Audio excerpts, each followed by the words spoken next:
اللہ تعالیٰ قرآن میں ارشاد فرماتا ہے وَلْتَكُن مِّنكُمْ أُمَّةٌ يَدْعُونَ إِلَى الْخَيْرِ وَيَأْمُرُونَ بِالْمَعْرُوفِ وَيَنْهَوْنَ عَنِ الْمُنكَرِ وَأُولَٰئِكَ هُمُ الْمُفْلِحُونَ۔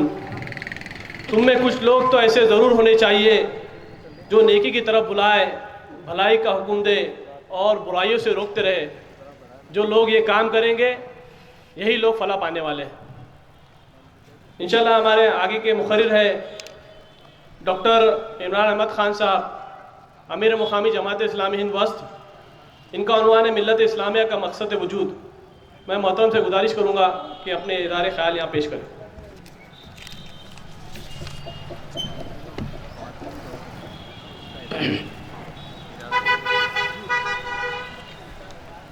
نحمد و نصلی علی رسولہ الکریم۔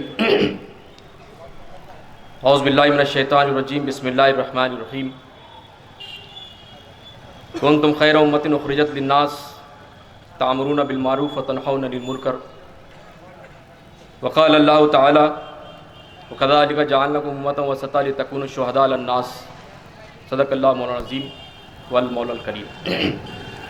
رب اشرح لی صدری ویسر لی امری واحلل عقدۃ من لسانی یفقہوا قولی، رب یسر ولا تعسر وتمم بالخیر۔ اسٹیج پر تشریف فرما علماء اکرام، دانشوران ملت، عمائدین شہر، محترم بزرگوں، نوجوان دوستوں، پیارے بچوں اور عزت مآب خواتین، السلام علیکم ورحمۃ اللہ وبرکاتہ۔ ہم سب سے پہلے اس بات پر اللہ تبارک و تعالیٰ کی شکر بجا لاتے ہیں کہ اس نے ہمیں یہ سعادت اور توفیق عنایت کی کہ ہم دعوت و تبلیغ کے عنوان سے انسانوں کے درمیان اس پیغام کو لے کر پہنچیں۔ ہم اپنی انسانی وسائل اور جماعت کے وسائل کی بنیاد پر اپنی تاسیس سے ہی اس بات کے لیے کوشاں ہیں الحمدللہ کہ جو ذمہ داری، جو فریضہ، جو ملت اسلامیہ کے مقصد وجود ہے، اس کے سلسلے میں متوجہ ہوں، ملت کو اویئر کریں اور تمام انسانوں کے درمیان اس پیغام کو لے کر پہنچیں۔ جیسا کہ مولانا انوار اللہ خشاعتی صاحب نے کہا کہ جماعت وقفے وقفے سے اس سرزمین پر یہ ذمہ داری اور اس فریضے کو انجام دیتی آ رہی ہے۔ ہم اس پر اللہ تبارک و تعالیٰ کے شکر گزار ہیں۔ رفقائے محترم، یہ گفتگو ابھی دوسری تقریر آپ کے سامنے جاری ہے اور اس کے بعد میں انشاءاللہ اور مزید علماء کرام آپ سے خطاب فرمائیں گے۔ میں سمجھتا ہوں کہ یہاں بیٹھا ہوا جو آڈینس ہے یہ بہت حساس اور جاگرت آڈینس ہے اور اکثر و بیشتر یہی سنتا ہے۔ اس وقت ملت کا کروڑوں کا نوجوان طبقہ جو اس وقت چوراہوں کی نکڑوں کی نظر بنا ہوا ہے، اصل میں ہمارے مخاطب وہ ہیں۔ اگر آپ اپنے آپ پر کیلکولیٹ کریں اس کو تو یہاں بیٹھے ہوئے ہر ایک ذمہ دار مسلم شخص کی ذمہ داری ہے کہ ہمارے وہ نوجوان جس کا تذکرہ مولانا نے کیا ان کو اویئر کیا جائے، ان کو اپنی ذمہ داری یاد دلائی جائے، ان کو جو سبق بھول گئے ہیں اس کی طرف متوجہ کیا جائے، یاد دہانی اور تذکیر کی جائے۔ الحمدللہ آپ نے دیکھا کہ جماعت پچھلے کئی روز سے، پچھلے 2 ہفتوں سے ملت اسلامیہ میں، مسلم سماج میں اس بات کو لے کر بھی مستقل سرگرم عمل ہے۔ جس عنوان کو ہم نے برادران وطن کے لیے ٹائٹل بنایا ہے، اسلام برائے امن، ترقی اور نجات، ہم ملت کو بھی اس کی کھوئی ہوئی ذمہ داری، بھولی ہوئی ذمہ داری یاد دلانا چاہتے ہیں کہ مسلمانوں کا مقصد وجود کیڑے مکڑوں کی طرح وجود نہیں ہے۔ جیسا دنیا میں دوسری قومیں، دوسری پارٹیاں، دوسرے سنگٹھنائیں، دوسری آرگنائزیشن بپا ہو گئی ہیں، ملت کا وجود صرف ایسے ہی برائے نام وجود نہیں ہے۔ ملت کا وجود ایک بامقصد وجود ہے۔ محترم حاضرین، تاریخ اسلام اور انسانیت کی جو مشہور اور معروف تاریخ ہے اس کو آپ اکثر سنتے رہتے ہیں کہ ملت اسلامیہ یہ کوئی 1450 سال پہلے کی ایجاد نہیں ہے. اس کا آغاز تو حضرت آدم علیہ السلام سے ہے. ملت بحیثیت مجموعی ایک ملت ہے. ہم نے اپنے طریقہ کار کی بنیاد پر، افکار کی بنیاد پر، سماج میں کام کرنے کے طور طریقے کی بنیاد پر مختلف جماعتیں تشکیل دی ہیں، لیکن ملت بحیثیت ملت ہے، اور دنیا میں ملت ہی واحد متحد ملت ہے. ورنہ آپ دوسری اقوام میں دیکھیں گے کہ ان کی مختلف اقوام انتہائی شیرازہ بندی کا شکار ہے، منتشر ہے، ان کا شیرازہ بکھرا ہوا ہے، لیکن ملت بحیثیت ملت اجتماعی طور پر متحد ہے. تو یہ ملت جس کا آغاز حضرت آدم علیہ السلام سے ہے اور اس کا اختتام قیامت ہوگی، یہ ملت واحد ملت ہے جو اللہ کے زمین پر اللہ کے پیغام کو انسانوں تک پہنچانے کی سرگرمی، انسانوں تک پہنچانے کا کام انجام دے گی، دی ہے، دے رہے گی اور دیتی رہے گی انشاءاللہ. آپ یہ بھی جانتے ہیں کہ انبیاء علیہ السلام، تاریخ کے حوالوں سے جو فگر ہمارے پاس میں آتا ہے 1,24,000 کم و بیش اللہ کے برگزیدہ بندے، نبی، رسول، انبیاء جو سرزمین پر آئے ہیں، اللہ نے اپنی سنت کو جاری رکھا. اور جب جب انسانوں کے سماج میں بگاڑ کی کیفیت پیدا ہوئی، اصلاح حال کے لیے اللہ تعالیٰ نے اپنے ان نبیوں کو، رسولوں کو مبعوث فرمایا ہے. لیکن ہم دیکھتے ہیں کہ حضرت عیسیٰ علیہ السلام کے بعد میں نبی کریم صلی اللہ علیہ وسلم کے درمیان کا جو وقت ہے، اس وقت انسانی معروف دنیا جس بگاڑ، جن خرافات اور جن شیطانی کاموں میں ملوث تھی، انسان مجسم جاہل، جہالت کا نمونہ بنا ہوا تھا. انسانی سماج میں کوئی بگاڑ کی کوئی ایسی چھوٹی شکل، کوئی بڑی شکل ایسی نہیں تھی جو انسانی سماج میں موجود نہ ہو، الا یہ کہ انسانوں کا معیار، اخلاقی معیار اس درجے گر گیا تھا کہ لوگ اللہ کے گھر کی برہنہ طواف کیا کرتے اور اس کو عبادت سمجھتے تھے. وہ لوگ اپنی بیٹیوں کو زندہ درگور کیا کرتے تھے.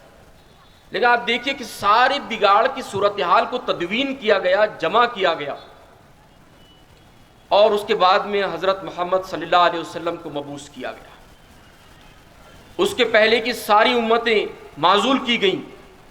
بنی اسرائیل ایک بڑی امت ہے، اس میں پے در پے کئی رسول آئے، اور ہم دیکھتے ہیں کہ اس امت نے اللہ سے جو اعلان جنگ کیا تھا، اعلان بغاوت کیا تھا، عملی شکل میں بھی اور تحریری شکل میں بھی، قول میں بھی اور عمل میں بھی، اللہ تعالیٰ نے اس امت کو کئی نبیوں کے نوازنے کے بعد میں معزول کر دیا، ذلیل کر دیا، رسوا کیا.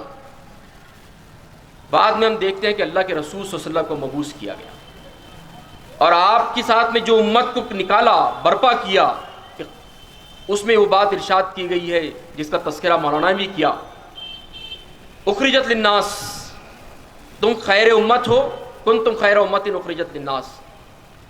یوں ہی نہیں برپا کر دیا گیا، بلکہ ایک مقصد کے تحت. اور اللہ کی یہ پوری کائنات بہت شیڈیول کے ساتھ میں چل رہی ہے. اللہ نے ملت اسلامیہ کو با مقصد وجود بخشا ہے، اور وہ اس لیے ہے کہ تم کیا کرتے ہو، امر بالمعروف نہی عن المنکر.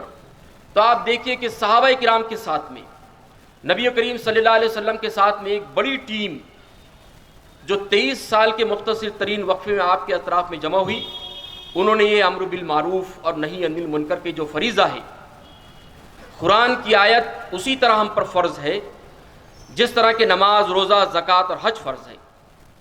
جس طرح ان چیزوں کے بارے میں باز پرس ہوگی، قرآن کی آیتوں کے سلسلے میں بھی باز پرس ہوگی. قرآن مجید سورہ بقرہ میں یہی بات کہی گئی ہے کہ وَكَذَلِكَ جَعَلْنَاكُمْ أُمَّةً وَسَطًا لِتَكُونُوا شُهَدَاءَ عَلَى النَّاسِ لِيَكُونَ الرَّسُولُ عَلَيْكُمْ شَهِيدًا. جس بات کا حوالہ بھی مولانا نے دیا کہ کل روز محشر ہم سے، سارے مسلمانوں سے، نبی کریم صلی اللہ علیہ وسلم کی پوری امت سے یہ بات پوچھی جائے گی اور اگر ابھی اس وقت ہمارا انتقال ہو جاتا ہے تو اس وقت ہم اس آیت کے تناظر میں کٹہرے میں کھڑے ہوئے ہیں، ہم سے اس آیت کے تناظر میں باز پوس ہو سکتی ہے۔ اللہ کے رسول صلی اللہ علیہ وسلم نے حجۃ الوداع کے موقع پر سارے لوگوں کو جمع کیا اور لوگوں سے پوچھا کہ بتاؤ، جس ذمہ داری پر، جس منصب پر، جس مقصد کے تحت مجھ کو مبعوث کیا گیا تھا، کیا میں نے اس ذمہ داری کو حق ادا کر دیا؟ لوگوں نے ایک آواز ہو کے کہا کہ اے اللہ کے رسول، آپ نے کما حق کہو اس کا حق ادا کر دیا ہے۔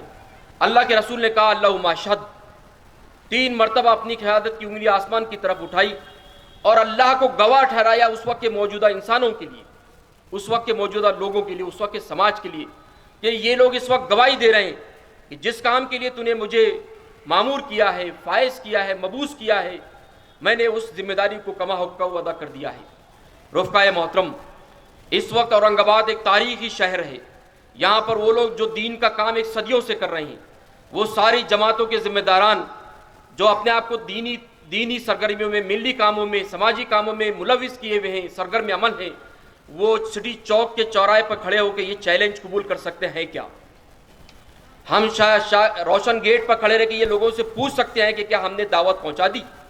یہ ایک سوال ہے آپ کے اور ہمارے لیے، ملت اسلامیہ کے لیے یہ سوال ہے، ہم کو بھی پوچھنا ہے جیسا کہ رسول نے پوچھا ہے۔ ورنہ آپ یاد رکھیے کہ روز محشر اگر ہمارے ساتھ رہنے والے، ہمارے وہ برادران وطن یا ہمارے اہل خانہ جن تک ابھی تک ہم نے یہ بات نہیں پہنچائی، وہ لوگ کل ہم سے ہمارا گریبان پکڑیں گے، ہمارا دامن پکڑ لیں گے کہ یہ صبح سے شام تک دعوت دین کے کاموں میں مصروف رہے ہیں، انہوں نے رام مندر پہ جا کے دین کی دعوت دیے، لیکن اپنے بیوی کو، اپنے بچوں کو، اپنے اہل خانہ کو انہوں نے دعوت نہیں دی، ہم سے باس پرس ہوگی۔ رفقائے محترم، ایک بڑی عظیم ذمہ داری، با مقصد ذمہ داری ہم پر عائد ہوتی ہے، اور اگر ہم نے اپنا یہ بھولا ہوا سبق یاد نہیں کیا تو آپ یاد رکھیے کہ کل اللہ کے دربار میں ہم کو باس پرس سے کوئی نہیں بچا سکتا، اور اللہ اپنی پکڑ میں بہت مضبوط ہے۔ رفقائے عزیز، ہماری ذمہ داری، ہمارا مقصد وجود اس سرزمین پر اللہ کے پیغام کو عام کرنا ہے، انسانوں کو بتانا ہے کہ ان کے پیدا کرنے والے نے ان کے لیے کیا پیغام دیا ہے۔ ہم یہاں کے سارے انسانوں، جو انسان اس وقت پریشان ہیں، بے یار و مددگار ہیں، جن کی صورتحال قسم پرسی کی زندگی گزار رہے ہیں، ہمیں ان کو بتانا ہے کہ تمہارے پیدا کرنے والے نے تمہارے لیے کیا پیغام دیا ہے۔ ہر مسلمان جو عاقل ہے، بالغ ہے، سلیم الفطرت ہے، چاہے وہ مرد ہو یا عورت، یہ اس پر ذمہ داری فریضہ ہے کہ وہ دعوت دین، تبلیغ دین، اشاعت دین، غلبہ دین اور نفاذ دین کی کوشش کرے۔ ان 5 مراحل سے گزرنے کے بعد، یہ 5 مراحل ہیں: دعوت دین، اشاعت دین، تبلیغ دین، نفاذ دین اور اقامت دین۔ اقامت دین کے مرحلے تک ہم اپنے آپ کو راستوں پر نکالے رکھیں، یہ ہماری ذمہ داری ہے۔ ہمارا مقصد وجود بس یوں ہی نہیں ہے کہ ایٹ ڈرنک اینڈ بی میری، کھاؤ پیو موج کرو اور مر جاؤ۔ بہت عظیم الشان ذمہ داری، اور یہ کسی دنیا کے ڈکٹیٹر کی طرف سے فائز دی گئی ذمہ داری نہیں ہے، کسی حکومت کی طرف سے دی گئی ذمہ داری نہیں ہے، کسی جماعت و تنظیم کی طرف سے دی گئی ذمہ داری نہیں ہے، بلکہ یہ اس رب کائنات کی طرف سے دی گئی ذمہ داری ہے جو اس پوری کائنات کا مالک، خالق، رب، آقا اور حاکم ہے۔ اور قرآن نے ہمیں ڈیفائن کیا ہے، ہماری ڈیفینیشن پیش کیا ہے۔ رفقائے عزیز، یہ کسی ایک جماعت کی، کسی ایک تنظیم کی، کسی ایک وفاق کی ذمہ داری نہیں ہے، ہم میں کا ہر شخص ذمہ دار ہے۔ کل ہم سے اس سلسلے میں باس پوس ہوگی، آئیے ہم کوشش کریں، ہم اسلام کے پیغام کو سمجھیں، جہاں ہم یہ سمجھتے ہیں کہ پورے انسانوں کے لیے اس میں ان کے درد کا اس میں حل ہے، پھر آخر مسلمان یہ سارے مسائل کا شکار کیوں ہیں؟ یہ بھی ایک سوچنے کا سوال ہے۔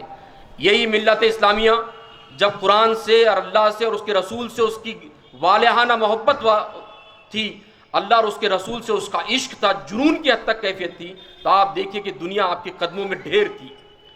جب سے ہمارا تعلق اللہ، رسول اور قرآن سے ٹوٹ گیا، ہم نے اپنے فریضے کی ادائیگی میں کوتاہی، تساہل، غفلت اور مجرمانہ غفلت برتی، تب سے ہماری دنیا آپ کے شہر اورنگ آباد کی جامع مسجد کی دہلیز سے لے کر خانہ کعبہ کی دہلیز تک مسلمانوں کی صورتحال کم و بیش سیم ہے، یکساں ہے، اس میں کوئی بہت زیادہ اونچ نیچ نہیں ہے۔ تو مجموعی طور پر بین الاقوامی سطح پر مسلمانوں کی صورتحال کیوں ایسی ہے؟ صرف اس وجہ سے کہ ہم نے اپنی فریضہ دعوت کی ذمہ داری کو ادائیگی میں کوتاہی برتی۔ بعض لوگ ایسے ہیں جو تساہل کا شکار ہیں، بعض لوگ ایسے ہیں جو مجرمانہ غفلت کا شکار ہیں۔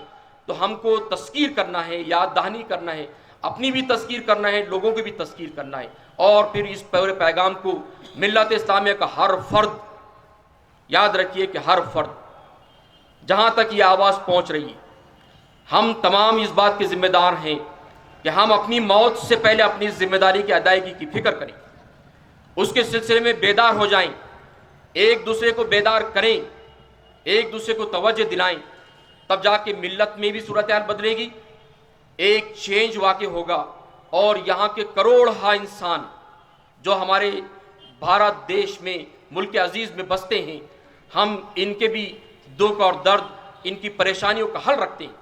اس لیے کہا گیا کہ اسلام یہاں پر امن اور شانتی کا پیغام پھیلاتا ہے، اسلام ترقی کا ضامن ہے، اور اسلام ہی اس دنیا میں بھی اور آخرت میں بھی واحد نجات کا ذریعہ ہے۔ رفقائے محترم نوجوان دوستو، اپنی زندگی کو بہت قیمتی جانیے۔ اس سے پہلے کہ ہماری اپنی موت واقع ہو جائے، ہم رجوع ہوں اللہ کی طرف، وَإِلَىٰ رَبِّكَ فَارْغَب، اپنے رب کی طرف پلٹیں، سمجھنے کی کوشش کریں، اس پر عمل کرنے کی کوشش کریں۔ جیسا کہ بات آئی کہ ایک اسلامی مثالی اسلامی معاشرے کی تعمیر ہماری ذمہ داری ہے۔ نبی کریم صلی اللہ علیہ وسلم، اصحاب رسول کو لوگوں نے یوں ہی دیکھ کر اسلام قبول نہیں کر لیا، اس کے پیچھے ایک پورا کیریکٹر ہے۔ ہمارے وہ نوجوان جس کا بھی تذکرہ کیا گیا ہے، ہمارے بزرگ، ہماری خواتین، ان سب کو ایک کردار پیش کرنا پڑے گا۔ جب ہم کردار پیش کریں گے تب جا کے دنیا کی آنکھیں، دنیا کے کان ہماری طرف رجوع ہوں گے، دنیا کی نگاہیں ہماری طرف پلٹیں گی۔ جو لوگ آج آپ کو اپنے لیے زحمت سمجھتے ہیں، آپ دنیا کے لیے رحمت ثابت ہوں گے، نہ صرف ایک ثابت ہوں گے بلکہ رحمت ہے۔ رفقائے محترم، یہی کچھ باتیں ملت اسلامیہ کے مقصد کے تحت میں نے آپ کے سامنے چیدہ حیثیت میں رکھی ہیں۔ آپ سب ماشاءاللہ بہت باشعور لوگ ہیں، آپ خود بھی غور کریں۔ یہ مہمات صرف یہ مہمات ہم کو موبلائز کرنے کا ذریعہ ہے۔ مستقل ہم اپنا اس کو ایک سمجھیے کہ ہماری ایک ہیبٹ بنائیں کہ ہم مسلسل اس کام میں اپنے آپ کو سرگرم رکھیں اپنی موت تک۔ ہماری زبانیں یہ کہتے ہوئے نہیں تھکتی کہ نبی کریم صلی اللہ علیہ وسلم اپنے پورے 23 سال تک اس کام کے لیے مسلسل کوشاں رہے ہیں۔ دنیا کی سب سے عظیم شخصیت، دنیا کی سب سے محبوب شخصیت، وہ اگر 23 سال تک مسلسل سرگرم عمل رہ سکتی ہے تو اس کے ماننے والے آخر تساہل کا شکار کیسے ہو سکتے ہیں؟ بس یہی کچھ سوالات آپ کے سامنے کھڑے کر کے میں آپ کو دعوت غور و فکر و عمل دیتا ہوں۔ آئیے، یہ صرف جماعت کی مہم نہیں، پورے ملت اسلامیہ کی مہم ہے۔ ہم انسانوں تک یہ پیغام دینا چاہتے ہیں کہ اسلام ہی واحد ایک راستہ ہے جو امن، یہاں پر ترقی اور یہاں پر دنیا اور آخرت میں نجات کا ذریعہ بن سکتا ہے۔ اللہ تعالیٰ سے دعا ہے کہ اللہ ہم کو صحیح معنی میں دین کا فہم عطا فرمائے اور ہمارے لیے دعوت و تبلیغ کے کام کرنے میں آسانی پیدا فرمائے۔ ہمیں اللہ تعالیٰ صلاحیت، سہولیت، ہمت اور استعداد نصیب فرمائے۔ رب اغفر ورحم وانت خیر الراحمین۔ والسلام علیکم ورحمۃ اللہ وبرکاتہ۔ جزاک اللہ خیر۔